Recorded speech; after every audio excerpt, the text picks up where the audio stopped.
Good evening.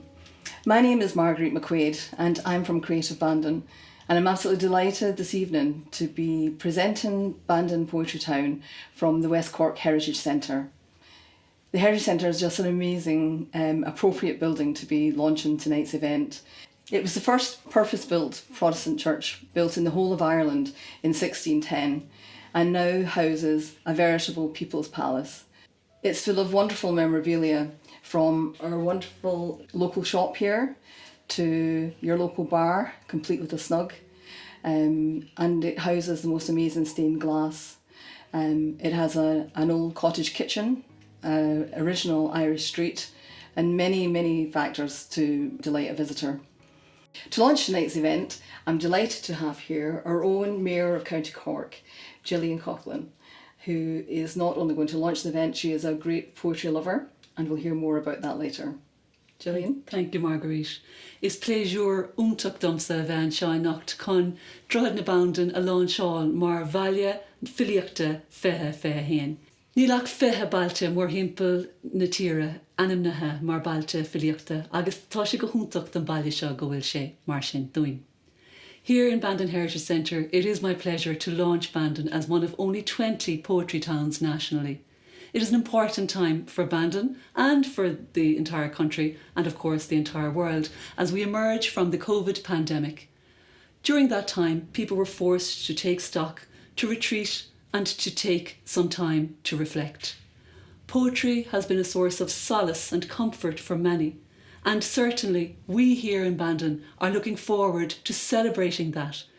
Look out for the marvellous programme of events that Marguerite and her committee have organised, from poetry stencilled on the footpaths to prescriptions in your chemist. There really is something for everyone. I commend you, Marguerite, and all of your group for the entire amount of work that has been done, and I thank Poetry Ireland and Cork County Council for their input.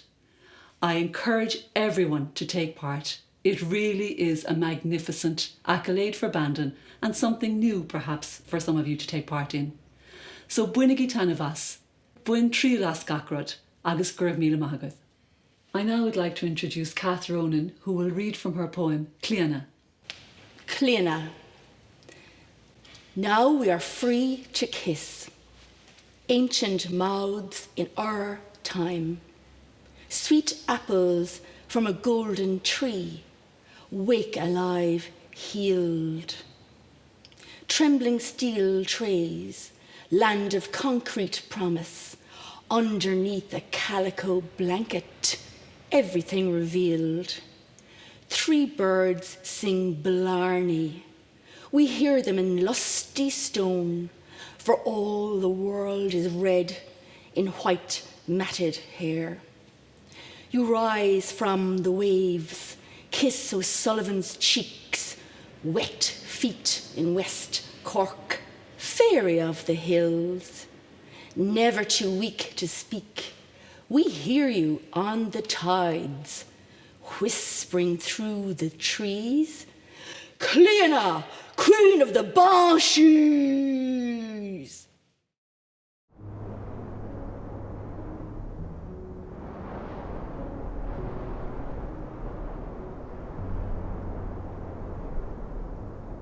We're absolutely thrilled this evening to have Declan Sinnott accompanying our poems.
I would now like to introduce poet Isla Jeffers, who will read 4 lines on the life of a leaf.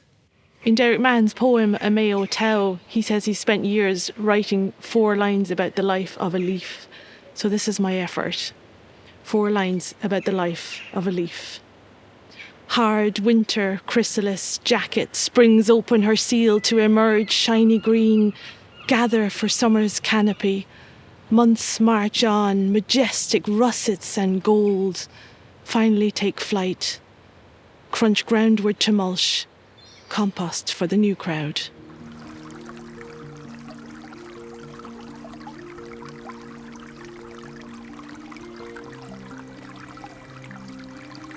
Next, we're absolutely delighted to welcome Carmel Berman Roy reading her poem Rain in Bihar. Rain in Bihar. The chowkidar in his sentry box guards the compound from rioters and the occasional rogue elephant down from the Dimna hills looking for trouble. The heat is suffocating. He stops his patient knitting with wool and bicycle spokes, nudges his rifle with his knee, and raises his face to catch the longed-for breath of wind. It's coming.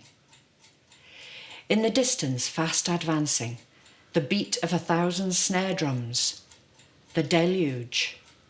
Raindrops hit the ground like bullets, spattering the streets and bouncing off the flat-roofed houses, hammering the dust and raising small sand explosions. Then the booming timpani of thunder and flashes of forked lightning illuminate the red eyes of startled lizards looking for cover. Water rushes down the open drains and fills deep fissures in the baked earth. Later, whoops and squeals of children rolling and revelling in the warm monsoon rain.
And now we're absolutely delighted to welcome Matthew Gedden, who will be reading his poem specially commissioned for the town, The Walls We Build.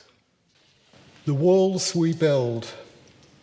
Bandon Bridge, a span over Green River, a murmur of songbirds, whisper of willow, melody of waters lilt and lift the many-storied townlands downstream. The trickle of time, build-up of sand, silt, leaves, brick walls shaped from a mere waste bog, enclose, keep the outside out or in. You wake to the shambles of the morning, listen to the articulated lorry changing gear at the end of the road, and quivering, think about the lives lived now, the hurt so needlessly boarding up the doorways, the bricked-up windows of the dispossessed, the graffiti tags and streetwise skater talk you try so hard to understand. The walls we build will crumble and scatter with the wind as it tumbles over haystacked fields, rushes on with somewhere else to go. Each swerve of direction, a slight softening of stone, dust in the dirt, the rise and fall of conversation, a faint echo where the lane turns. Warmer than stone and still able to trap air with a mirror, you walk through the hole in the wall, bend of sundered grass, run of river.